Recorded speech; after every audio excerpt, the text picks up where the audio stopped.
So, do y'all have any questions? What schools did you pull for the survey? Was it Tennessee Out of Bounds? No, it was Sullivan County Schools. Sullivan County Schools? Mhm. Okay, yes. And it was high schools, correct? Yes. What was the number of students that you included in the survey? 100, as far as the survey goes, Yes. 100 or 200 each. 200 each, yes, I'm sorry, students, 200 200 students. 200 students. 200. And we also was able to get some gift cards donated through some of our businesses to give to the teachers so that that way that it would help them, help us be able to get the information we needed from the students. So, so they had an incentive to help us get that survey done. Right. Good. And My thanks wife to- was thanks to, yeah, Mike and his wife for. was a big help Yeah. and as far as getting out to groups and different people. She was a huge help.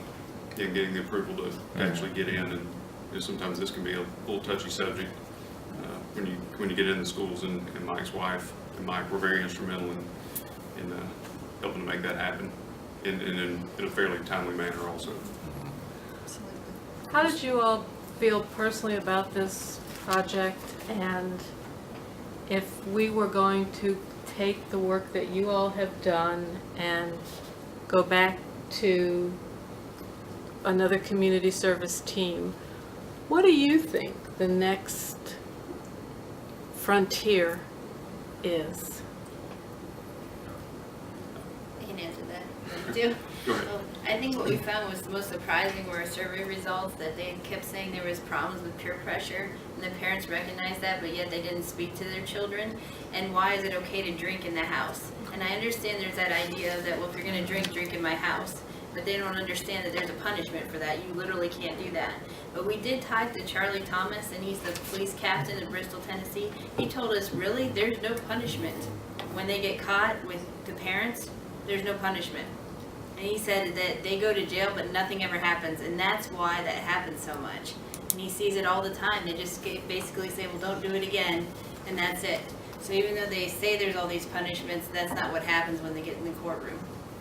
So that was interesting. So the punishments you're talking about are the legal Legal consequences. punishments for the parents that are allowing it. It is illegal, but it's just not a highly punishable crime. I'm sure the legal system's overloaded with other. And that's what he Issues. said. Actually, Sure. he said that, there's so many other things to worry about, especially the drugs and things around here, that when it comes to something like a parent giving another child alcohol, that gets put on the back burner, and they don't want to put the parent in jail for that. If you got a meth lab, or you got a parent that's, giving their kids alcohol at home, there's really no comparison there, so they're gonna prosecute the bigger fish, so to speak. Well, and that's set by legislature as well as, having a meth lab in the home is going to be a felony offense. Right. As opposed to providing alcohol to minors, which the legislature has set out to be a Misdemeanor, right? And alcohol is just as dangerous as it's a disease as well. And my wife's father went through it her whole life and went through that whole process, so she knows exactly the message being portrayed to the students needs to get out there, and the parents. I mean, parents especially, I think. So the key is just to continue, I think, to educate. Like I say, we were, I guess, pleasantly surprised by the giving out the flyers. The ABC agent was just random out of the blue, and really, literally, like I said, took time to read our message, read what we were doing. So this is a really good thing. And this guy's out on the front lines with this every day. We're kind of novices, but this is a guy that deals with stuff, and for him to say that this is positive, this should make an impact, we're really happy to see that. And then again with the King University professor, Right. he's dealing with kids in this age range, slightly above, but nonetheless their roots are kind of set in the demographics that we studied. So if they're learning it at 15, 16, 17, it's going to continue and probably get worse and escalate as you get into college and get the more freedom and more peer pressure coming down, more opportunity.